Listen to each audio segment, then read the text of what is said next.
This is not an animal. This is a $100 million biological machine. A machine engineered for a single purpose: absolute speed. It can accelerate faster than a Ferrari and sustain a top speed of nearly 70 kilometers per hour. But the secret to this machine isn't in its legs. It's here. A 10-kilogram heart, 3 times the normal size. A biological engine capable of pumping 75 gallons of blood every minute. This is not an accident of nature. It is the result of 300 years of deliberate genetic engineering, a legacy forged in the desert to create the ultimate speed machine. But how do you build a 10-kilogram heart? Where do you begin? And what happens when that machine is pushed too far? 55 million years ago, this was the ancestor of the horse, Eohippus. The size of a fox, it didn't gallop. It hid, but the world changed. Forests gave way to open plains. Cover vanished. Only one defense remained: run. Evolution became an arms race. The horse's body elongated, the lungs expanded, and its toes fused into a single weapon: the hoof. The hoof is not a foot. It is a transformed middle finger, a perfect spring mechanism designed to return energy with every stride. This is the foundation of efficiency. But speed demands oxygen. The horse evolved a unique system. It locks its breath to its stride. Every single gallop forces air into the lungs. They don't just run, they turn themselves into a bellows. This is called the suspension phase. For a brief fraction of a second, this half-ton animal is literally flying. It had reached the limit of natural biology. For millions of years, the horse ran for survival. But then, humans intervened. We didn't just want the horse to survive. We wanted it to win. In the 18th century, a great genetic experiment began. The English aristocracy was obsessed with racing. They needed speed, but their native horses were heavy and slow. They imported weapons from the East: Arabian, Barb, and Turcoman stallions. Animals forged in the desert, carrying the blood of endurance and spirit. Among them, 3 sires would become legends: the Byerly Turk, the Darley Arabian, and this horse, the Godolphin Arabian. They weren't the largest horses, but they carried a secret genetic code. An ability to pass on something never seen before. A fusion of desert stamina and explosive speed. These 3 stallions are the single point of origin. Every single thoroughbred alive today, every multi-million-dollar winner, can trace its lineage back to one of these 3 founding fathers. The Godolphin Arabian passed on his legacy. But humans took that legacy and amplified it into something else entirely. We selected the fastest offspring and bred them with each other, generation after generation. This ruthless selection altered the horse's very form. Bones became lighter, legs grew longer, and most importantly, the engine began to grow. This is the result. Scientists call it the X factor, a rare genetic mutation traced to a single foundation mare. It passes only through the female line. This mutation allows the heart to grow to an enormous size. A normal horse's heart weighs about 3 to 4 kilograms. The heart of a thoroughbred champion can weigh up to 10 kilograms. The greatest champion of all time, Secretariat, possessed a heart estimated to weigh a staggering 10 kilograms. It was a biological anomaly.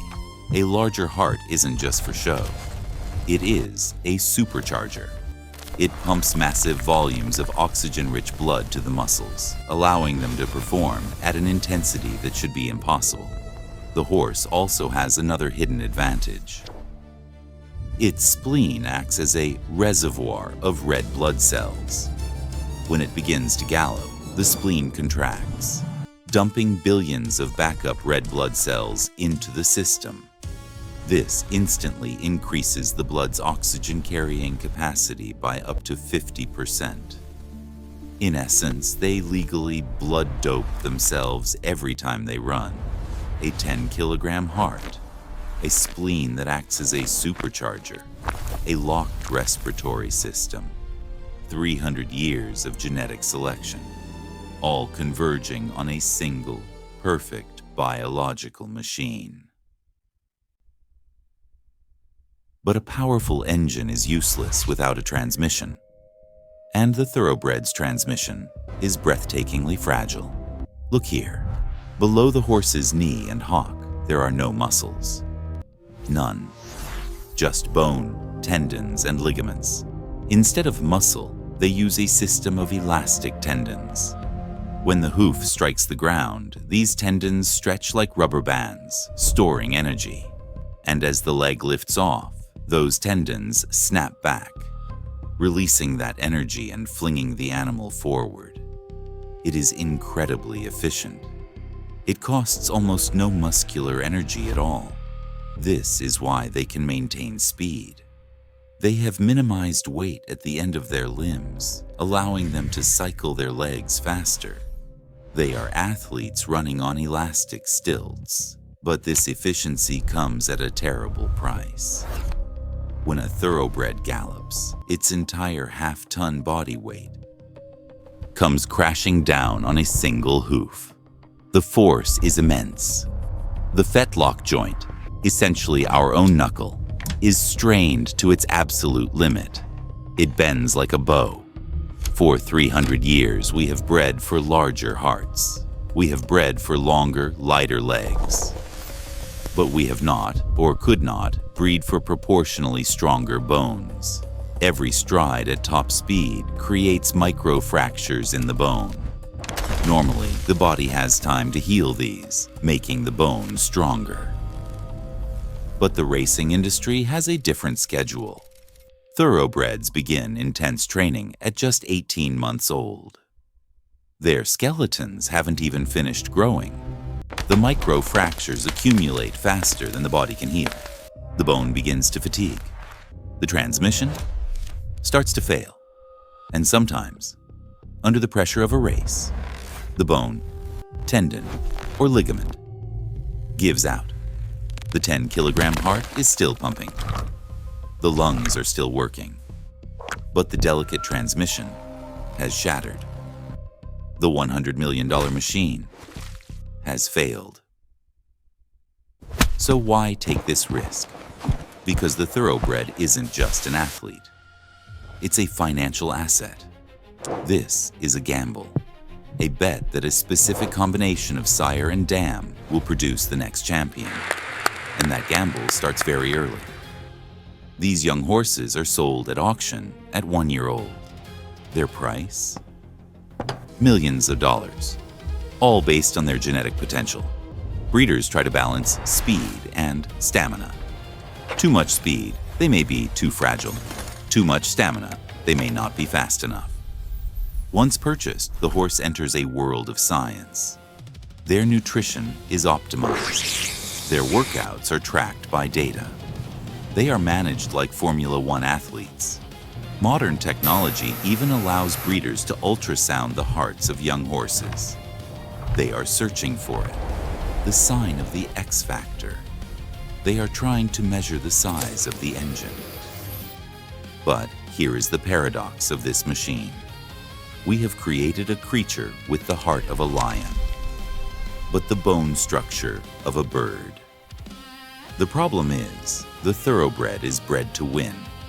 They have something called competitive drive. They will run through pain. They will run until their systems break. That 10-kilogram heart floods the body with adrenaline. It overrides the warning signals. The horse doesn't know its own limits. Until it's too late. The $100 million gamble isn't just about genetics. It's a bet on whether this fragile body can withstand the power of the engine we built inside it. But what happens when a speed machine is done racing? What is the second life of a thoroughbred? Some become show horses. Others, ironically, excel in roles that require calm and sensitivity, like therapy horses. But for the most elite, the ones who won, the real race only begins after they leave the track. They enter the breeding shed. This is where the true value is realized. A champion stallion can earn hundreds of thousands of dollars for a single breeding. The legacy of the Godolphin Arabian, filtered through 300 years, is now passed on yet again.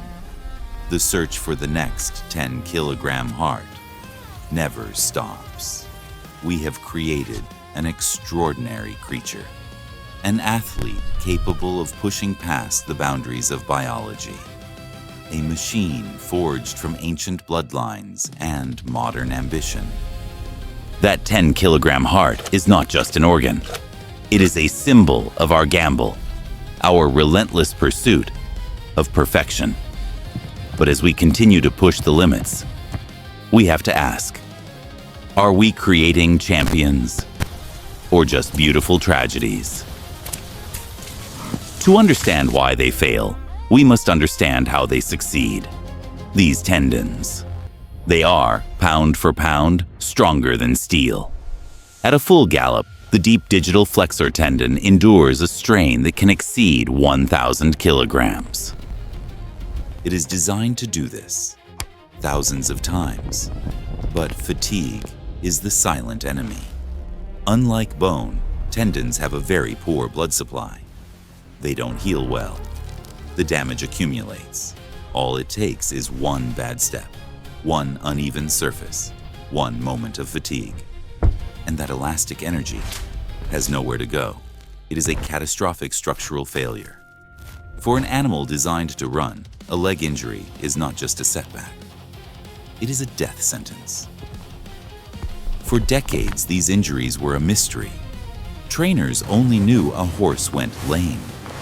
Now, imaging technology allows us to see inside the machine.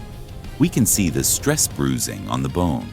We can measure the inflammation in the tendon sheaths.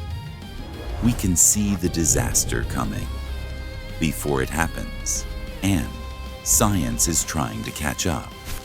New training methods designed to strengthen bone without overloading it.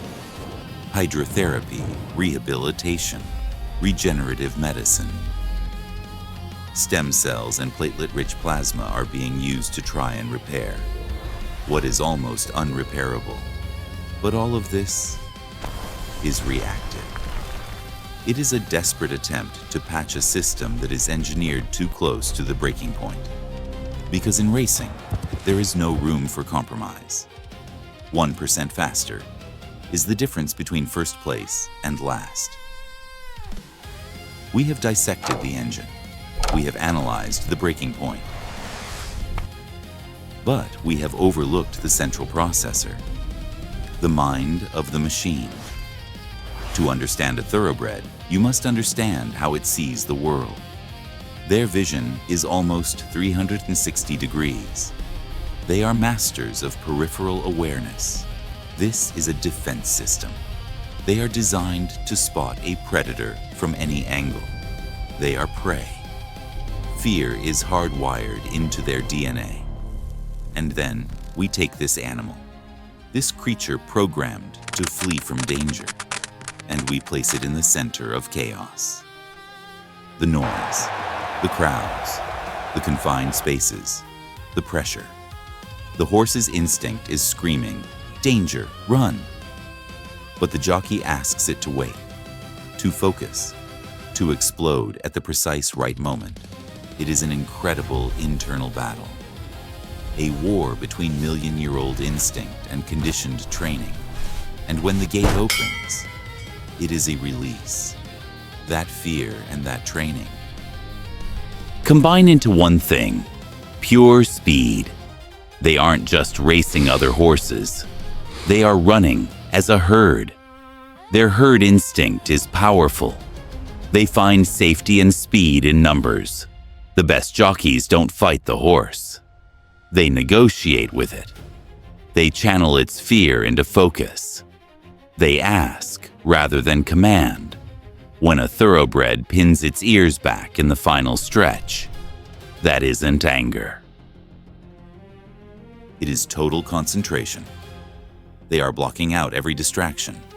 There is only the finish line. The 10-kilogram heart may be the engine, but it is the mind.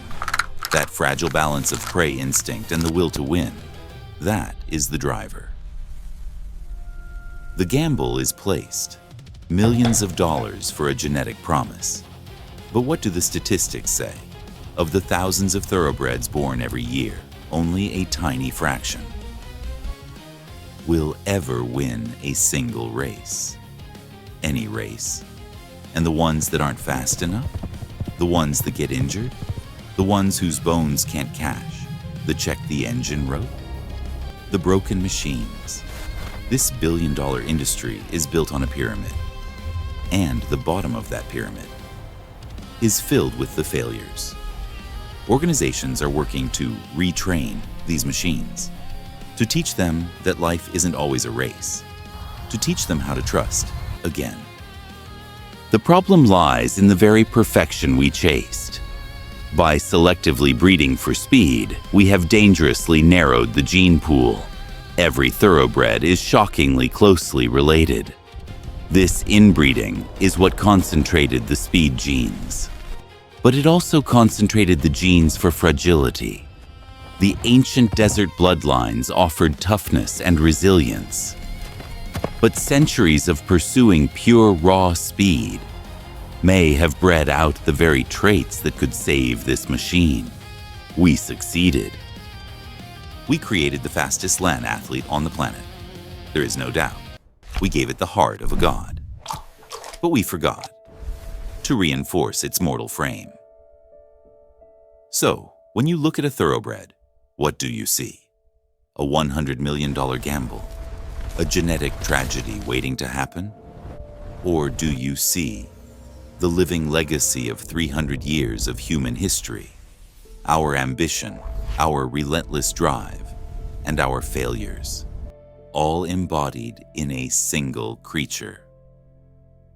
The blood of the Godolphin Arabian still flows in its veins. The spirit of the desert is still there, hidden beneath the high-gloss paint of modern engineering. This machine was built to run. It knows nothing else.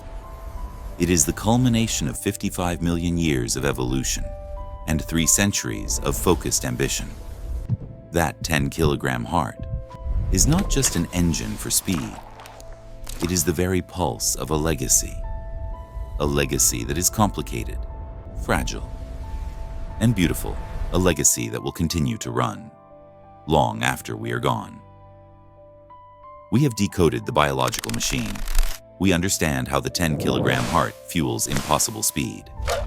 But that machine is controlled by a mind, a processor forged from 50 million years of prey instinct. We understand how it runs, but we still don't understand why it trusts a predator with that terrifying power.